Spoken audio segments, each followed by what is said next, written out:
Good afternoon, everyone. Welcome to the Self-Care During COVID workshop. So we have a lot of stuff to cover today, so I'm going to go ahead and dive in.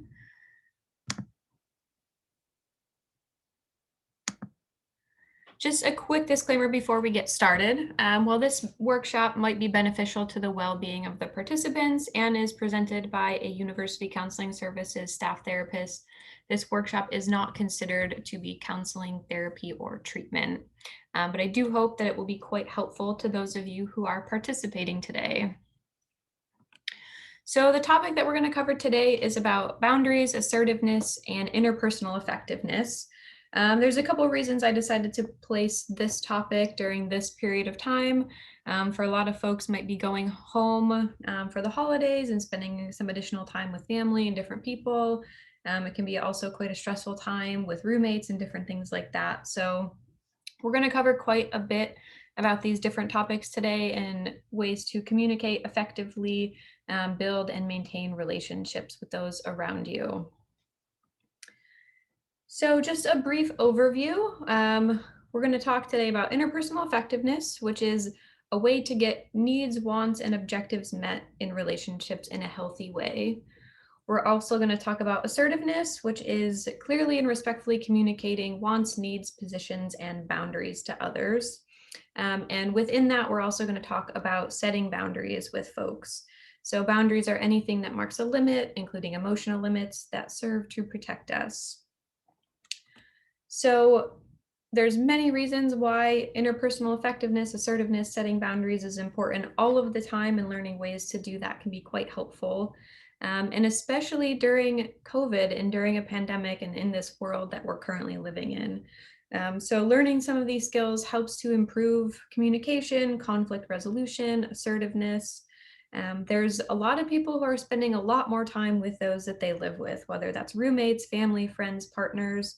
And when you're in close quarters and spending more time with the same people with less opportunities to get outside of those spaces, it's a lot easier for relationship difficulties to come up. There's often a need for new and different dynamics that make it more important to learn different strategies to communicate, get needs met, resolve conflict in a healthy and effective way. During these times, especially when you're with, again, people in close quarters, it can be easier to get into conflict. There can be certain things that tend to get on your nerves a little bit more than they might have in the past. And additionally, it can feel a bit riskier to rock the boat because this is oftentimes people that you're living with or spending a lot of time with. And sometimes it can feel like, well, let me just not, rock the boat or make things more difficult. But that can lead to a lot more conflict or distress, things like that in relationships. So this is particularly why I think this is important during COVID, during this time, but these are skills that we're going to talk about that are not just for those people that you might be especially close with. They can be used for a variety of different relationships, whether those are professional, personal, academic, romantic. So just some things to keep in mind as we move forward today. And I did not mention, but I'm anticipating this workshop going for about 35 minutes or so. If anyone needs to jump off sooner for whatever reason, feel free to take what you can get from this. If you can stay the whole time, that's great. And this workshop will be recorded today, so it will be available on our website at a later date for you to review if there's things you missed or things you want to revisit and return back to. So interpersonal effectiveness. Interpersonal effectiveness comes from a psychology therapy orientation called dialectical behavioral therapy. And this is a big part of it is learning ways to be effective in your interpersonal relationships in the world. And it includes being able to learn ways to respect both yourself and the other person, ways to communicate and listen effectively, learning ways to say no when it's important to do so, ways to manage some potentially difficult relationships or people. It includes assertive communication, it includes boundary setting, and it's really figuring out how to balance your priorities in relationships. There are 3 different components to interpersonal effectiveness. So the first is objective effectiveness, where figuring out what we want to get out of a particular interaction.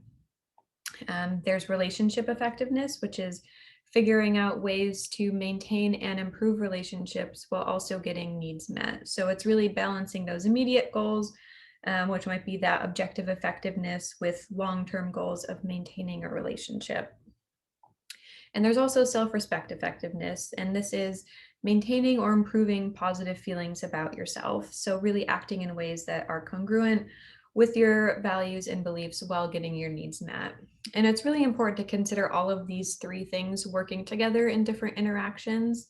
We'll talk about specific strategies and skills to help with each of these moving forward with communication. But as we're working through these, really consider the need, the relationship, and yourself when you're considering some of these different skills. So we're going to talk through 4 specific skills. The first is something that comes up most days for most people, which is just making a simple request for something. Part of that getting objective effectiveness and getting a particular need met. So I put a specific example in here. It's something that I think can come up, particularly in roommate situations. But as we're working through this, maybe think of a few areas of potential conflict or things that you could kind of adapt these for your own concerns or things that you're experiencing in your world. So to make a simple request, there's 4 quick things to go through. The first is a brief justification. So explaining, and this is important, in one to 2 sentences, what the problem is, what your concern is, what issue you're having, right? What can happen if we don't you just use 1 to 2 sentences is we can over explain, we can over talk about how we need a certain thing met, when really we can kind of boil it down into something simple, right? So for example, your roommate might be staying up late video chatting with a friend, and it makes it difficult for you to go to sleep, right? So simply saying, when you're staying up late video chatting, it's difficult for me to get some sleep, and with finals coming up, I really need to get some more sleep, right? So that's talking about the objective, right? Your objective is to get some more sleep. Once you make that justification, sometimes adding in a softening statement, and this is often about that relational effectiveness piece, right? So ways to maintain the relationship. So letting them know this isn't meant to be a battle, this doesn't have to be a huge argument, and sometimes offering sort of their other perspective, right? That it's important for them to connect with friends, especially since we both have to spend so much time in the room, right? And then asking for what you need. And this goes to assertiveness, right? Saying clearly and exactly what it is that you're needing and asking for that, right? Can you please plan your video calls to end by 9, or use a different room if you're going to be on the phone later? And then at the end, making an appreciation statement, right? And this is just a helpful, effective communication skill. It also helps to reinforce the other person that is saying yes to you, right? I really appreciate your flexibility, being able to talk through this as a roommate. So again, we have so many of these little things that can come up over time, that we can often kind of sweep under the rug because we think, oh, I don't want to bring this up, I don't want to again rock the boat. But really being able to kind of directly, simply make requests for things is a really helpful thing, and just walking yourself through these individual steps can be helpful.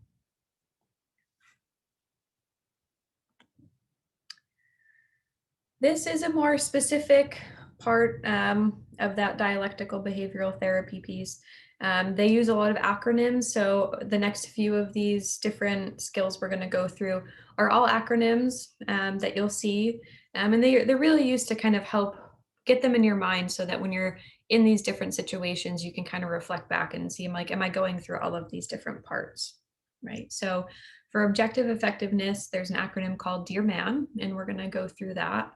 And again, as we're going through this, think to yourself in your mind if there's any particular situation that would make sense for you to use some of these different techniques. So with this particular skill, the first is to describe your current situation, right? Again, briefly, not making it a huge elaborate story, but just describe where you're at, what's going on in the moment for you, what's something that's concerning for you, or something that you might be helpful to ask for someone to do something different. The E in this is expressing your feelings and opinions about the situation. I feel hurt, or I feel upset, or I feel frustrated, whatever the case might be, and simply sharing that using an I feel statement. The next part of that is the asserting yourself piece. So going back to that previous example, that's that asking a specific direct question, right? So saying clearly exactly what it is that you're wanting, what is it that you're needing. And the next part is reinforcing, right? And I see that I missed the EX on the explaining part of this for this slide, but reinforce by explaining the positive effects of getting wants and needs met, right? So if we think back to the previous example, that could be, I'm really grumpy when I don't get a lot of sleep. So, it'd really be helpful for both of us if we can figure out a way to work through this situation. The M is being mindful of your goals. So in some situations, the conversation or the conflict can resolve quite quickly. As I mentioned before, sometimes these skills can be quite helpful for more difficult conversations, right? So if someone might be trying to derail you or convince you otherwise, or talk about something else, or they say it's not a big deal, right? Being mindful and present of what your goals are in this particular communication. What are the needs you're trying to get met? And keep revisiting those. The next is appearing confident, effective, and competent, right? So what this means is coming into it from an assertive standpoint, right? So not shying away or apologizing in advance, really just going into the situation, knowing that you have a want or a need that you're trying to get met, and that you deserve to have that need get met, right? And the last part is negotiating, right? So quite frequently, we need to negotiate and compromise, especially with those that we're close with or having conflicts with. The person might not agree to your request or think that it's not realistic. So it can be helpful sometimes to think about where might you be able to compromise or negotiate, but not doing this preemptively, right? So really stating what your wants and needs are. And then if those don't get met, talking about what are some alternatives, some creative ways, or some compromises you can make with that person.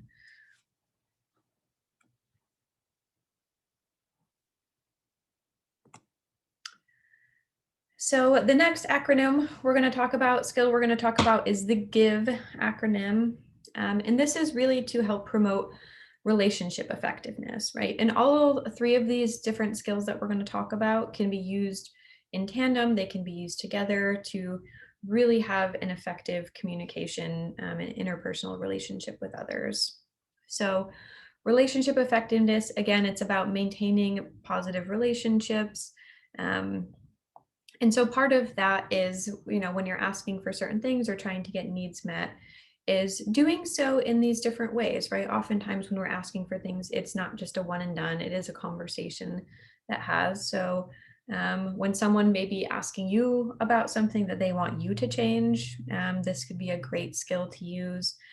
Or if you're asking for someone for something and then they have a response that might require negotiation, things like that. It can be helpful to use this skill. So really what it is, it's sort of just a way of engaging with the conversation, right? So being gentle, not attacking, no threats, no judgments. People respond better with gentleness, with kindness than with aggressiveness. The second is act interested, right? So if somebody is bringing up a concern that they have about you or something that you're doing, actively listening to their concerns, to their point of view. Don't interrupt them or talk over them. Really try and get a sense and understanding of what's going on for them. What are their thoughts and feelings, just as you want them to be interested in what your thoughts and feelings are as well. The third piece of this is validating, right? So again, when you're going into a conversation, hoping that the person that's hearing you out will be able to acknowledge how you're feeling, what your thoughts and concerns are, and being able to do the same to others, right? So I understand how you're feeling. I can see how that makes sense. And using an easy manner, right? Which this is can feel kind of vague, but really it's kind of coming in with some of that lightheartedness when it's appropriate, right? So smiling, making eye contact, using humor, and trying the best you can to be non-judgmental in the situation.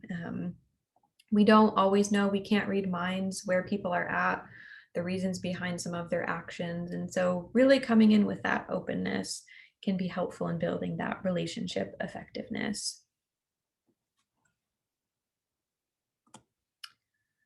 The third um, key component of interpersonal effectiveness is that self-respect effectiveness. And the acronym that we use for this is FAST. So really, this can be quite helpful for everyone. It tends to be something that those who tend to fall on the more passive side of things tend to struggle with a little bit, is holding on to your values and beliefs, and the things that matter to you while you're engaging in these conflicts, right? So the respect effectiveness includes being fair to yourself and the other person, right? So this is focusing on the win-win, which we're going to talk about a little bit more in detail when we talk about assertiveness specifically. Um, but it's really the idea that both parties can win in a conflict, and there can be compromise in that. So being fair to yourself, so not allowing yourself to, quote, lose while the other person wins, or vice versa. And really what it's about is just being aware of what your needs and rights are and the needs and rights of the other person are. The second part of this is not apologizing. And this is not to be confused with never apologizing for anything. But there's quite a few folks, and you may or may not be one of them, who tend to apologize for a lot of things, things that they don't need to apologize for. And things you don't need to apologize for are for having an opinion, for asking for something, for disagreeing with somebody, right? If you've hurt somebody or wronged somebody, those are, of course, important times to apologize and to acknowledge mistakes. But simply being sorry for existing or having an opinion is not needed. And really, what that does is it reinforces self-invalidation, that your requests aren't valid or reasonable. It reinforces the sense of low self-worth, that you might not have the right to an opinion or to make a request or to ask for something. And the reality is that you do, and we all do. So if you're somebody who is prone to that, just check yourself when you notice yourself apologizing, right? What is the intention behind that? And not apologizing when it's not appropriate to do so. The S is stick to your values. Probably would be more appropriate to have a V there, but that wouldn't be a great acronym, right? So sticking to your values. And what that means is that you can have different values and beliefs from other people's, and that is okay. And it's okay if you don't agree with somebody's values. Hold on to those. Don't give up those things that matter to you, that are important to you, just in service of trying to get through a conflict, without actually having a conflict, which is what can often happen. And you can still be flexible while holding on to your values, right? Values are those things that guide us. They're not necessarily outcomes or goals. So keeping those in mind. And if you're curious a little bit more, you want some more details on values, a previous workshop, we talk about that a little bit, about how to identify your values, and how to act in ways in line with your values. The last part of this self-respect effectiveness strategy is to be truthful, right? Again, what can sometimes happen when we're trying to avoid conflict, we don't want there to be any tension, is we might tell white lies, we might exaggerate. If we don't feel like our opinions or requests are valid, we can, again, sometimes exaggerate those, which in the moment can get you through. It can sometimes avoid that conflict in the short term, but it really doesn't resolve what's happening. And often it leads to more tension, more distress, and more potential conflict in the future. So really just being truthful and honest with yourself and with the other person.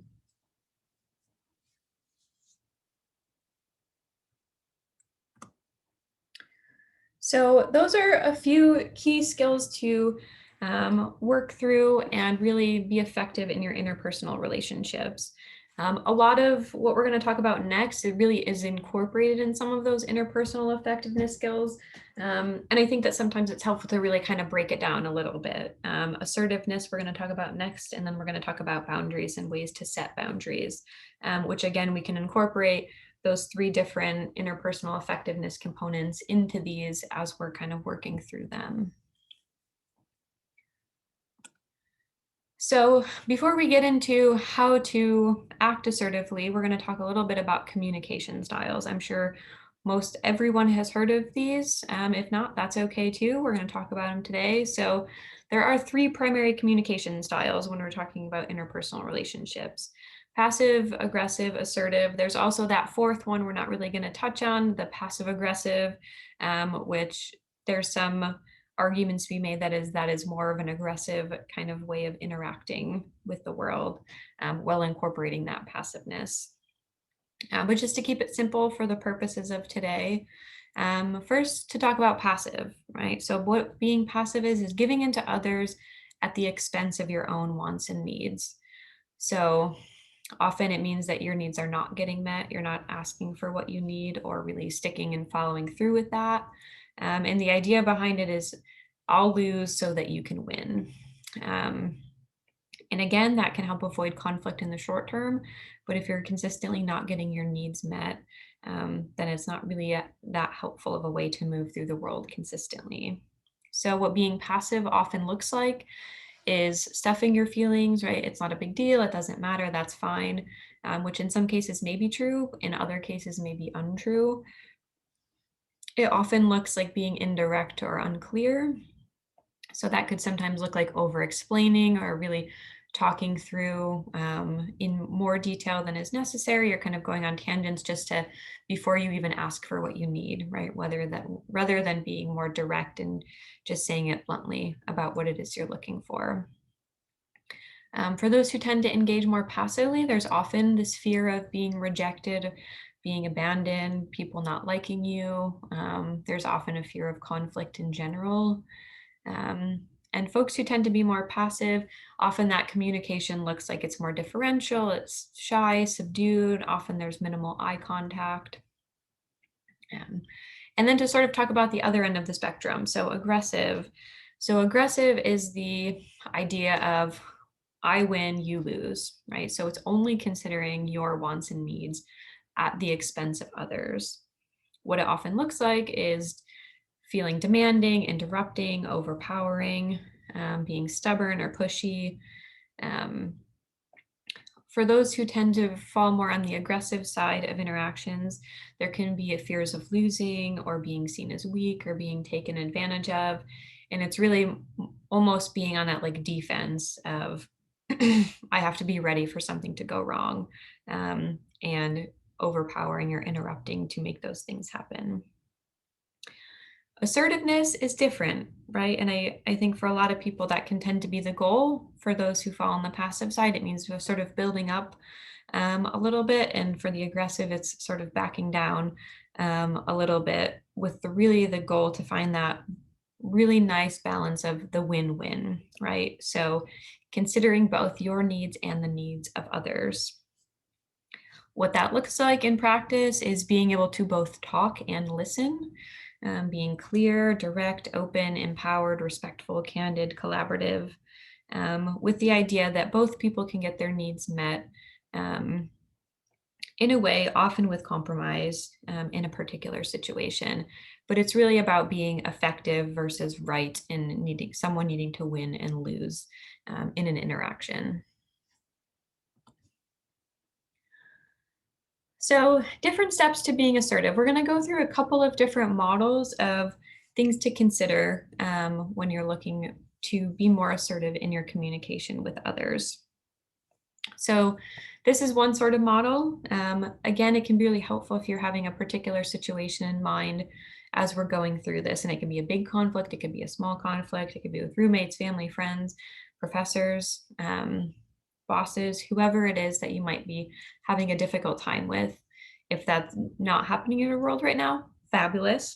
You can think of a time perhaps in the past when a conflict or interaction didn't go as you had hoped, and think through these steps. right? So the first is, of course, figuring out what it is that you do want in a situation, right?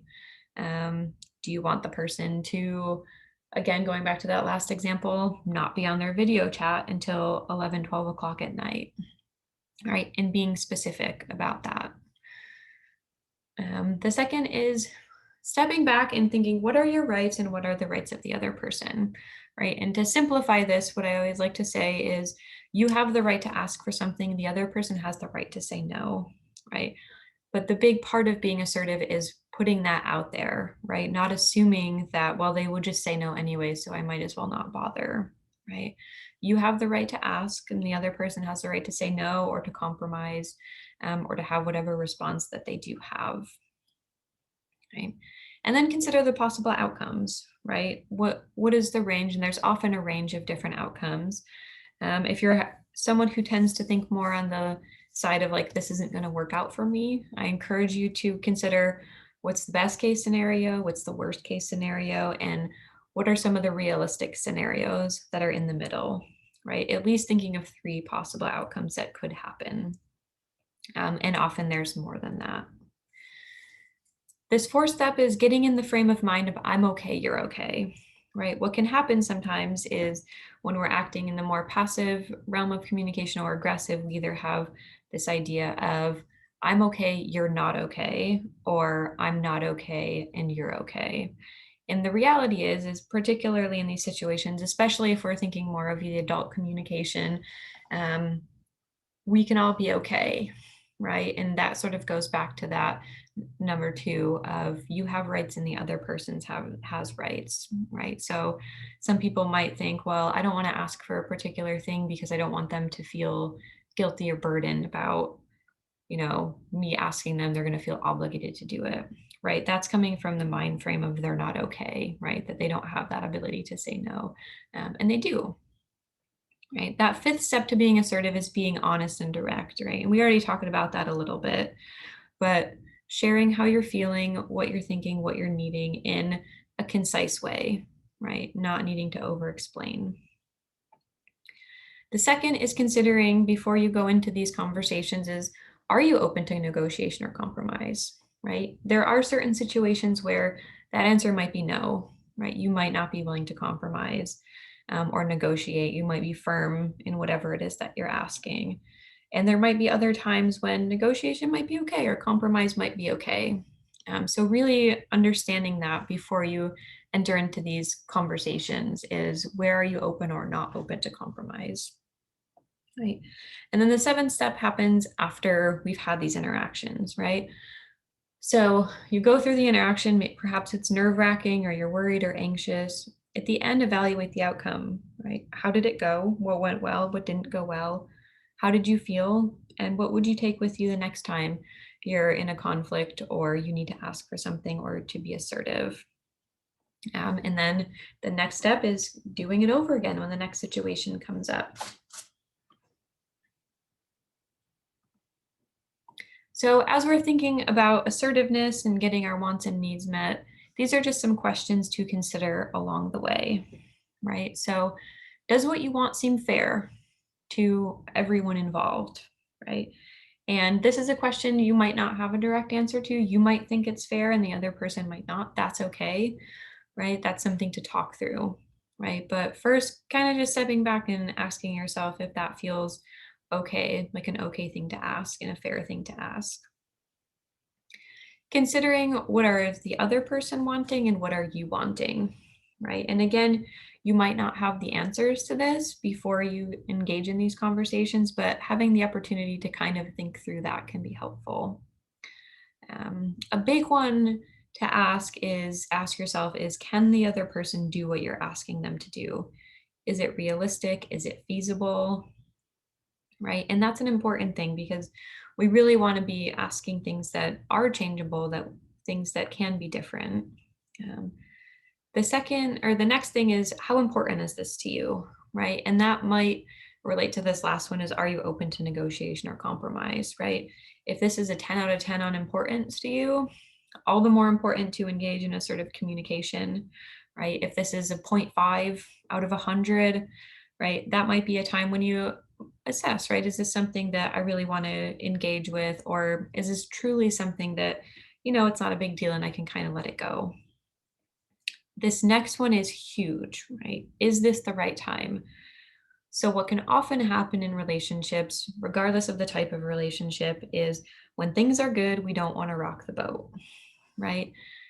So, what can happen is we only start having these conversations or trying to be assertive or asking for our needs or sharing things that might have hurt us or made us feel uncomfortable when emotions are high, right? When we're in the next argument or we're feeling tense.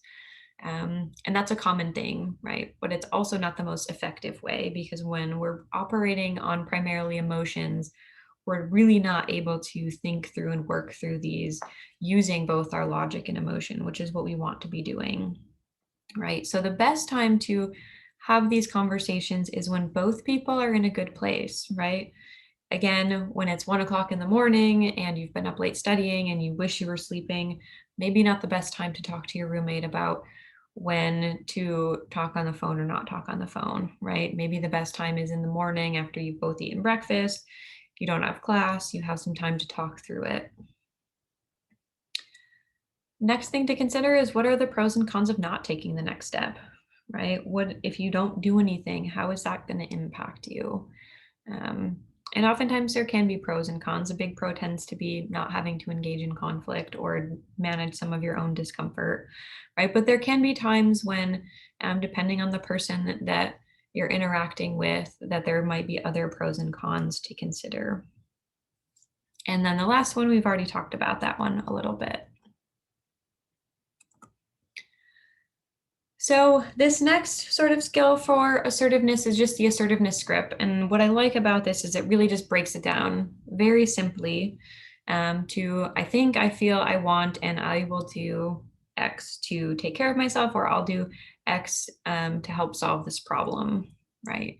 So very simple. And really, I think this is sort of an easy script to kind of get in your mind when you're having these communications, right? So I think is focusing on your facts and the understanding of the situation.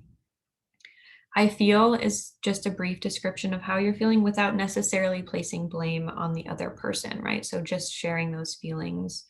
And then I want, right? And that goes back to can the other person do the thing I'm asking, right? So often we want that to be some sort of behavioral change, something that can be changed, something that's specific and concrete. And then this one in the middle, one change at a time, right? Again, what can happen is when we're having these conversations, if emotions are high and it's not the right time, and we've waited too long and too many of these little things have built up, we end up with a laundry list, right? Of all of these things that this person is doing that are annoying you or upsetting you or making you uncomfortable. And really what we want is to focus on one thing at a time.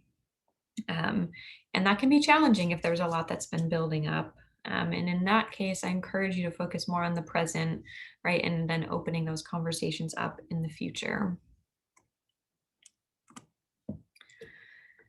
The other side of communication, right? We're talking a lot about what can you do to get your needs met and to enhance your relationships. But of course, relationships and interpersonal communication are two-sided, right? And sometimes multi-sided. So the other part is then assertively listening to the other person's responses, right? And this is if you're asking for something, actively and assertively listening to their responses, but also if somebody's coming at you with something that they're asking you to change or they're setting a boundary with you or trying to get their needs met, right? Is assertively listening to them.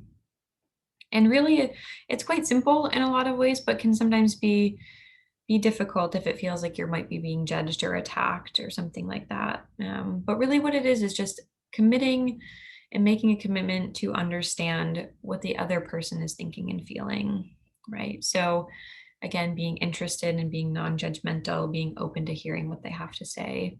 And doing that by asking questions, right? Asking questions is a great way to show other people that you are trying to understand them and you're trying to communicate with them. And then going back to that, focusing on the win-win, right? And I think that's really important in all types of communications is, right, just as you are hoping to have win-win conversations, oftentimes those who might be bringing things to you are also wanting that as well. And it's about effective in your communication, not again being right as someone has to be right and someone has to be wrong. Um, and I just wrote a list of a few potential blocks to be aware of, right? Things in, as we're going through these, you might be able to highlight a couple that you might go to when you're feeling more defensive or feeling uncomfortable. Some of these, often most of these tend to be quite self-explanatory, right?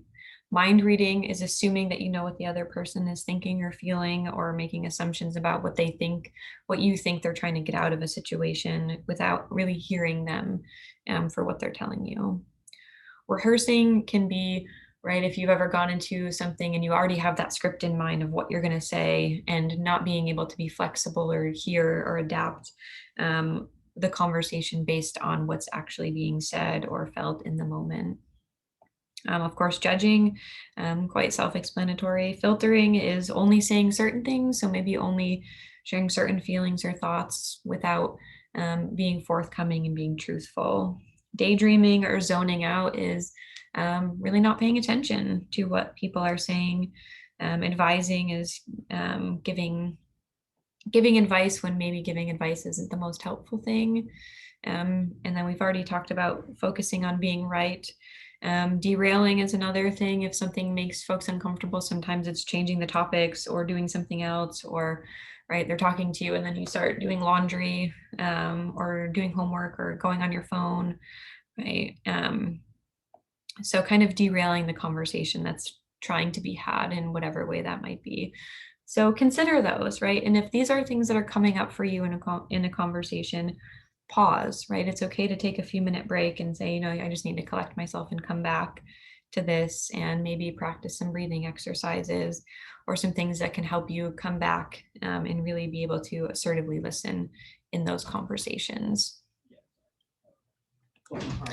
So the final topic that we're going to cover is boundaries, right? And again, just to highlight why I decided to bring in these topics for this time is, right, this can be a transitional time for folks who are going home or staying with different people.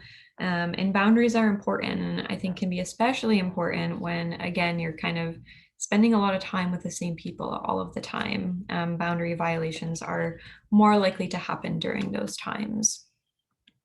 So just sort of some little bullet points on boundaries, what they are. Boundaries can come in many forms. There's physical boundaries, which is, right, kind of like your personal bubble, your space where people cannot go in your physical world. Informational can be there's certain information that you might not feel comfortable sharing about yourself to somebody else. And then emotional is, again, there's certain things that, you know, you might be feeling that might make you uncomfortable, and setting boundaries to kind of set those.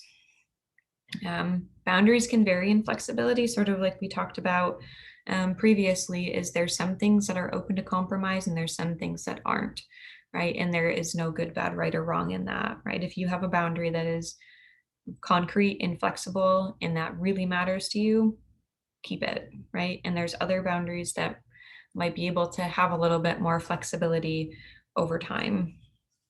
And that sort of leads to the next one, which is your boundaries can change, right? And I think in some of these different situations, it can be helpful to set firmer boundaries up front and loosen them over time, right? When you perhaps might have more trust in somebody or get to know them a little bit better or understand their habits and their boundaries, right? And that's where, you know, boundaries can be flexible or change sometimes, not all of the time. And boundaries vary from person to person, right? And this is something to really consider, is not just treating somebody how they want to be treated, but treating them how they want to be treated, right? Or how you want to be treated, but treating them how they want to be treated, right?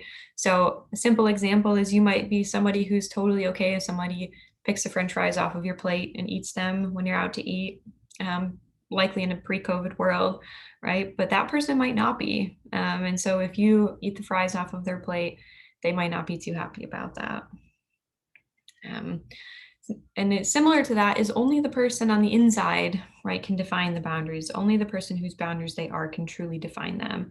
Somebody doesn't have the right to tell you what your boundaries should be or need to be. And that's something that's personal for you. And again, I think this next one is really important as well, is boundaries are about protecting yourself. They're not about punishing somebody. So if you say you're not comfortable with this or this is your boundary, right, that's about you and that's important, right? And holding to that, right? Because I think what can sometimes happen is people don't set boundaries that might be helpful for them because they don't want to come across as rude or um, annoying or hurting somebody else. And really, that's not the point, right? It's really about intention, and the intention of boundaries is to protect yourself. Um, and the last part of this is not all boundary violations are the same, right? Again, maybe someone eats a fry off of your plate and you don't really love that. Maybe that's not great, but it's not a huge deal to you. That might be a small violation, right? And then there are likely probably bigger violations that require different responses. So setting compassionate boundaries, there's different steps to take. Of course, the first, similar to what assertiveness is, identify what that boundary is. And a good way to kind of figure out what your boundaries might be are your emotional responses, your past experiences, and envisioning situations. Right. And doing this in moderation. We don't want to spiral into the past or spiral into the future, but really being aware of yourself and knowing what it is you need and what your limits are. The second is, of course, marking the boundary. So informing someone what your boundary is. If you don't tell them, they might not know. Um, and I will say this, similar to the assertiveness piece, is the best time to set boundaries. It's not always feasible or possible or the safest thing to do, but when it is feasible, when it is the safest thing to do, is to do it when things are going okay between you and the other person, right? And setting those boundaries during that time. Um, Informing whoever that person might be if they do cross your boundary, right? And even if it feels like a small violation, letting them know, because if they don't know, maybe they forgot that that was your boundary. Um, and or maybe they did know and they just did it anyway, right? And we'll go down to that in the enforcement piece, right? And when before letting them know is informing them of your response if they cross your boundary, right? For some people, this can come up, right, in conversations with parents if they keep asking the same question and it's something that you really don't want to talk about and it keeps coming up of saying, if you keep talking about this, then, I'm going to hang up the phone.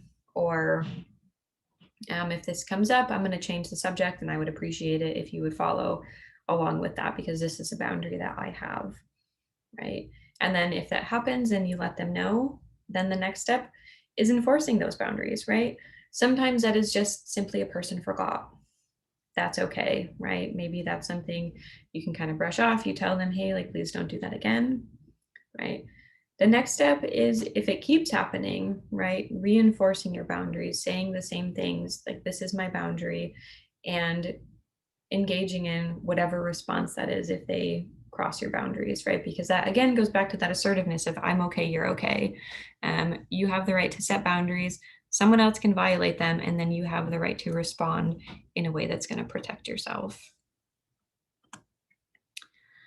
So this is an example of setting boundaries. We don't have a ton of time to go into it. I just wrote up a simple example that I think can come up, especially in new roommate relationships or friend relationships. So again, this will be on our website. So feel free to go through this again moving forward. And we are just about coming to the end of this workshop series. So if you're interested, next week we'll be talking about ways to engage in self-care during finals, since finals are coming up. And there's a couple of quick references from today. And of course, my final parting words are to be well and to take care of yourself. Again, I know I just covered a ton of information in a very short amount of time. So if you're having questions about this workshop, you can feel free to email me. Or if you just want to have a chance to revisit some of the stuff we talked about at a later time, this will be up on our website for you to listen to again and go through again. So final words, again, be well, take care of yourself, and I appreciate you all taking the time to be present today.